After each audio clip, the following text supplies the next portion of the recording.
महात्मा सम्यक सारी बहुत इच्छा नीति वाक्य सुनने की। यहाँ पर समझा रहे हैं बुद्धिमान कौन। बुद्धिमान कौन पंडित जी, ये बुद्धिमान की बहुत श्रेष्ठ परिभाषा है।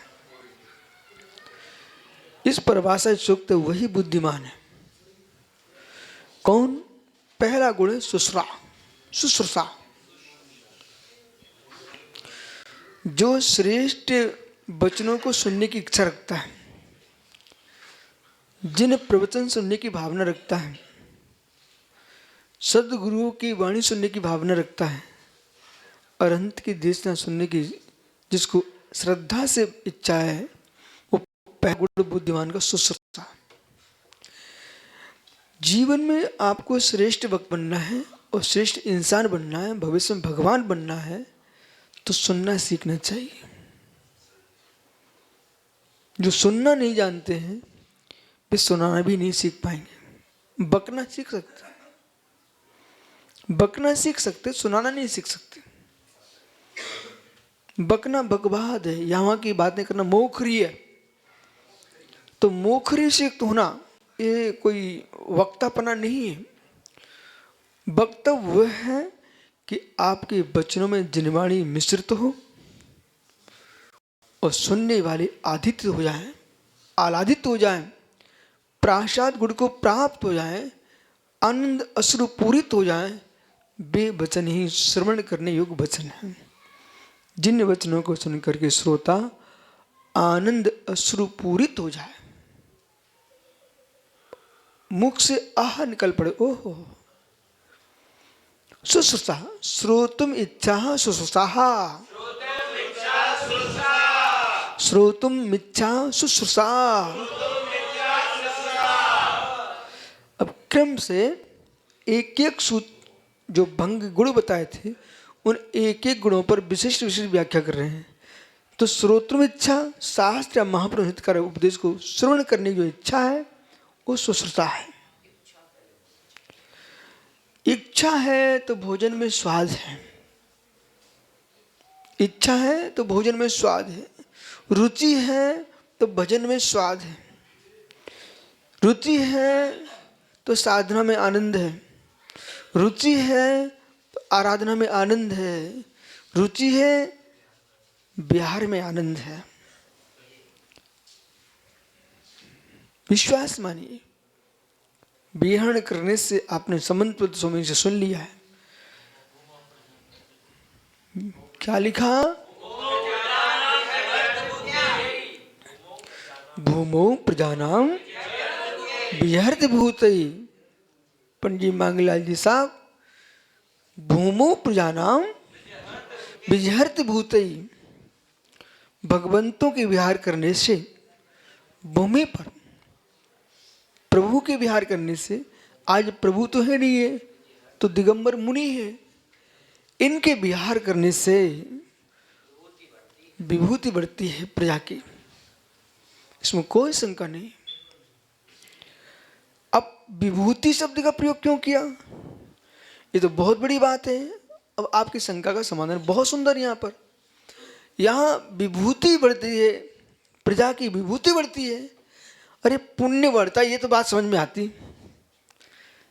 तो विभूति बढ़ती, धन बढ़ता है। हाँ बिल्कुल सत्य लिखा है। कैसे? क्या काय क्लेश करने से अर्थ की प्राप्ति होती है? लावंतरा कर्म के क्षोभसम से धन मिलता है। लावंतरा कर्म का क्षोभसम नहीं है तो तुम्हारा कहाँ से विभूति मिलेगी? ठीक है। जब तीर्थंकर का विहार हुआ, आपके परिणाम प्रशस्त हुए, जब प्रशस्त परिणाम हुए, आनंदित चित्त हुआ, तो तुम्हारे पुण्य की वृद्धि होती है। वो पुण्य की वृद्धि होने से कुछ ऐसा पुण्य होता है, सुनो, बीज समय पर उगता है, बीज समय पर उगता है। क्या आपने मक्का सिकते देखा, चना सिकते देखे, मूंगफली सिकते देखी? चलो बहुत हो गया, सब देखा मक्का सिकते। जैसी मक्का भार में रखो एकदम ऐसा फूला बन जाता है। क्या सुब्रत साहब आपने फिटकरी को सिकते देखा? फिटकरी तवे पे रखो, फूला बन जाता है, तुरंत फूल जाती है। और सुहागा को रखो, फूला बन जाता है तुरंत। तो देखो, बीज को अंकुरित होने में समय लगता है थोड़ा, लेकिन तवे पर, गरम तवे पर फिटकरी रख दो, सुहागा रख दो, फूल जाता है। भाड़ में चना फूल जाता है, एकदम फट जाता है। लेकिन ज्वार, मक्का, इसके फूले खिल जाते हैं, अंदर से क्या सफेद निकल पड़ता है, एकदम सफेद ही निकल पड़ती है। इसी प्रकार से जितने तापमान से भगवान की भक्ति आप करोगे, तुरंत ही तुम्हारा पुण्य फूलता है और वैभव प्रकट हो जाता है।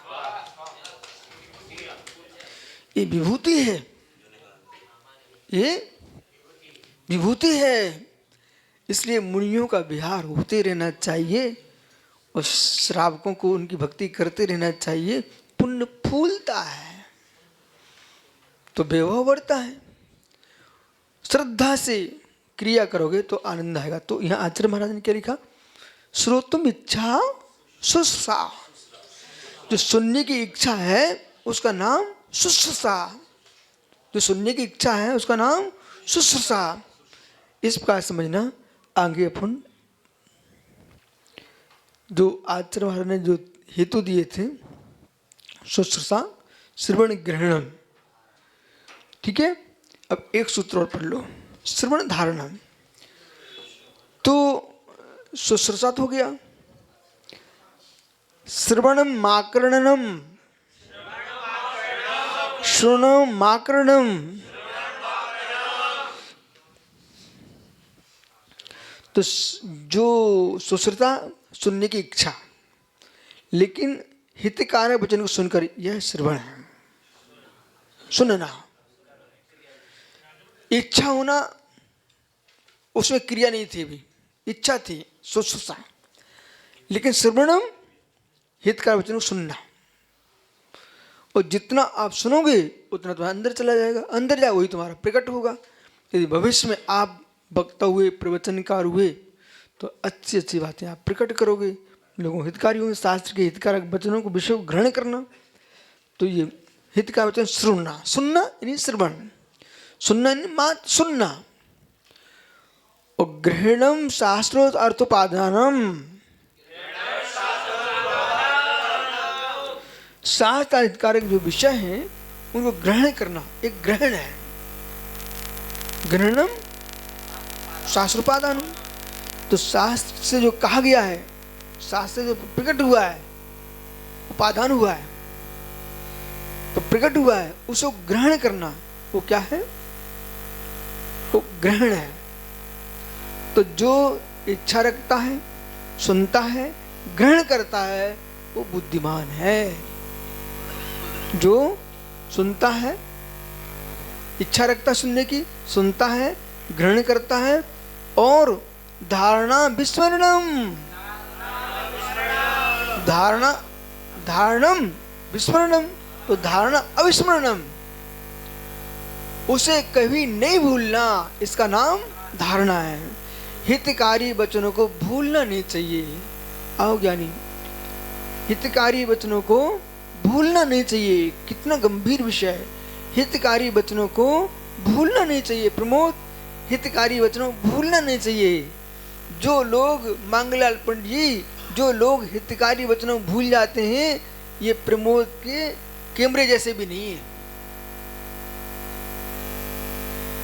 लोग मोबाइल में भर लेते प्रवचन, वो मोबाइल जैसे भी नहीं है। इसलिए हितकारी वचनों को भूलना नहीं चाहिए। और जब जब तुम्हारा समय आए उसका प्रयोग करना चाहिए, धारणा है। और प्रयोग का मतलब, प्रयोग का मतलब दूसरे को सुनाने का प्रयोग, मात्र प्रयोग नहीं समझना, वैसा जीवन जीना। तुमने कोई व्रत लिया है, उसे भूलना नहीं। कितनी विषमता आ जाए, भूलना नहीं। प्रतिकूलताओं में भी अपने व्रतों को अनुकूल रखना, ये श्रेष्ठ धारणा है। कभी कभी जो विद्वान है तो मुनिराज ठीक है, विद्वान है, धारणा तो उनके पास भी है, लेकिन कर्म का सब विचित्र आता है कभी कभी विद्वानों के घर में कि घर में क्लेश मच जाता है।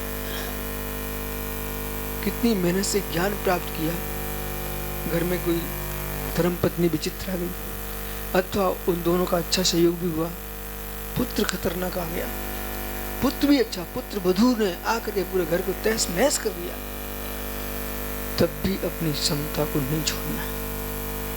और ज्यादा उसको मनाने में गए ना तो बुद्धि का कार्य समाप्त होने लगता है। जैसे पाला पड़ जाए ना सुब्रत सागर भाई, पाला पड़ जाए ना तो फसल जल जाती है,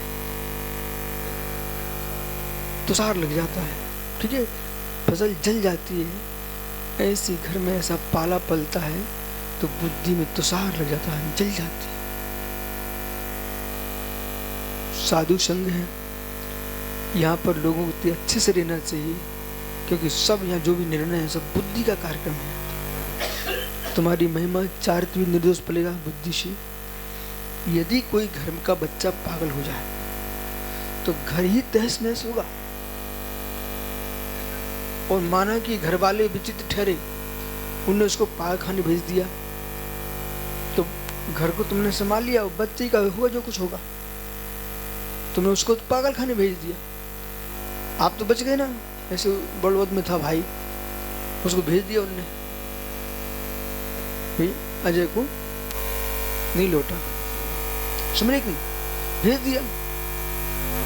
देखो पागल हो तो इतनी बुद्धि रहे कि गाली ना बके, पत्थर ना मारे, तो लोग दया करते हैं। जैसे साग मंडी का सांड, साग मंडी की गाय और गांव के स्वान, ये शांत रहे तो लोग दया करके रोटी डालेंगे। वो गाय शांत रहती तो लोग घर की रोटी खिलाते हैं, सांड को घास डाल देते हैं। वे मरखू हो जाएं तो डंडे खाते हैं। फिर ऐसे साधु को मरखू नहीं होना चाहिए। तुम शांत जियोगे, लोग तुम्हें आहार कराएंगे, तुम्हारा विहार कराएंगे, तुम्हारी सेवा करेंगे।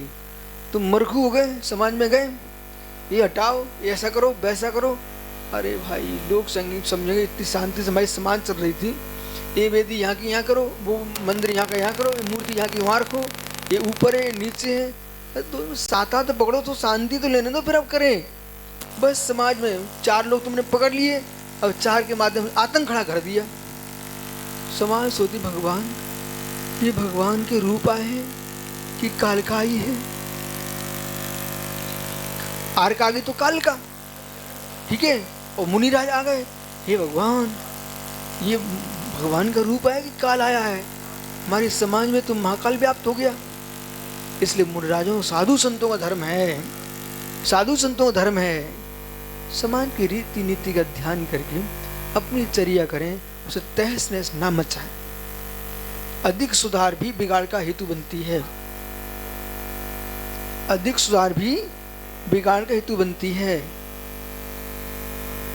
पूछो न माताओं से, कोई ज्ञान है, पूरी सेक रही थी, बोले थोड़ी खाई और सिक जाए, सेक लो, और जल गई।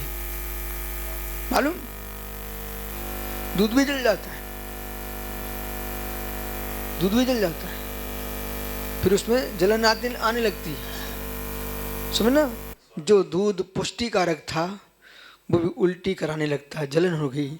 ऐसे जो तुम्हारे वचन पुष्टिकारक थे वो उल्टी कराने लगे। भगवान, समाज के ट्रस्टी सोचते भगवान वो दिन घड़ी देखते हैं, आज चातुर्मास के 10 दिन निकल गए, 5 दिन निकल गए, 50 दिन निकल गए, चलो थोड़े दिन बचे, कब इनका विहार होगा तो हम लोग शांति की श्वास लेंगे। हम समाज जब इनको बुलाया था तो समाज अखंड होके गई थी।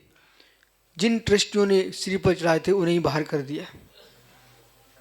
जिन ट्रस्टियों ने, सारस्वत जी ऐसा जीवन में कभी नहीं करना जो महात्मा लोग कर रहे हैं ना। जिनके माध्यम से तुम आए थे नगर में, अपने स्वार्थों को देखकर अपना निजीकरण करने के लिए उन्हीं को तुमने हटा दिया, अपने लोग बिठा दिए। ऐसा कभी नहीं करना। अगर तुमको लगता है कि ट्रस्टी पुराने अच्छे नहीं हैं, भाई उनको भी तुम ज्ञान दो, वो भी अच्छे हो जाएंगे, ठीक है। लेकिन सर्वथा ऐसा कर देना, आंखों में आंसू गिराते लोग, आंखों में आंसू गिराते लोग। इसलिए अनुत्तर सार्वजनिक सुधारवादी मत बनना, साधनावादी बनना। सुधारवादियों ने आज तक जगत को रुलाया है। सुधार वो होना चाहिए जिससे हित हो, अखंडता फैले, मैत्री भाव फैले। विपरीतताओं का भी खंडन करना हो तो पहले बोध करा के खंडन करो। कैसे? कैसे? जैसे किसी के शरीर में फोड़ा हो जाए, उसको दूषित रक्त काटने लगता भूला, तो वो स्वयं फुड़वाने जाता है, फिर फोड़ दो भाई, पैसे देके फुड़वाता है। तो आप सुधार करना चाहते ना, तो पहले लोगों को महसूस होना चाहिए ये बिगाड़ हमारी है, वो तुमसे स्वयं सुधार कराएगा। क्या आप लोगों को हमने कपड़े उतरवाए? नहीं। आपको गर्मी लग रही थी वासनाओं की, इसलिए आपने कपड़े पहन दिए साधना की अनुभूति के लिए। अब धन्नो आपके परिणाम। शीत की लहरें चल रही तब भी मुस्कुरा के तुम चल रहे हो। लोग छुपे बैठे होंगे अपनी कुठोरियों में, तुम विहार कर रहे हो। धन्नो ऐसे मुनियों को, ऐसे भावलिंगी मुनियों को कोटि कोटि प्रणाम करते हम लोग तो। ठीक है। जब लू चलती तब भी हमने आपको चलते देखा। ठीक है। और शीत की ये हिम भरी वायु समीर बह रहा है, तब भी आप धैर्य के कंबल में जी रहे हो। यही तुम्हारी साधना का सफलता है। और ऐसे निर्मल भाव से साधना करते रहे। कभी कभी कभी मालूम, अभी तुम आदिनाथ का निर्वाण लाडू चढ़ाते हो, पारसनाथ का महावीर चढ़ाते हो, कभी लोग तुम्हारा निर्वाण कल्याणक मनाएंगे। इसलिए धैर्य नहीं टूटना चाहिए, धारणा नहीं बदलना चाहिए। जो मोक्ष मार्ग की धारणा बना के निकले हो आप, वही धारणा रहना चाहिए। ये बीच में क्या होता है हनुमान सागर जी, दुनिया की धारणा बन जाती है। फिर जो भिक्षु दिगंबर मुनि जगत को आशीर्वाद देने वाले होते हैं, वे सेठों को मनाने में लग जाए, भैया एक दीवार की रुपया दे दो, एक कमरा बनवा दो, 1 करोड़ दे दो, 50 करोड़। तो लोग, कुछ लोग तो बेचारे दूर से ही भाग जाते हैं, पर भी अभी जेब खाली है, महाराज जी के पास जाएंगे तो करोड़ कहाँ से लेके आएंगे। ऐसा जो मैं कह रहा हूँ ध्रुव सत्य ऐसा होता है। ठीक है। तो धारणा आपकी पवित्र होना चाहिए। श्री स्त्री से दूर रहोगे तो तुम श्री जी बन जाओगे। जो मुनिगण साधु वृंद श्री स्त्री से दूर रहेंगे, वे स्वयं श्री जी बन जाएंगे। चलो शेष आगे विचार करेंगे। भगवत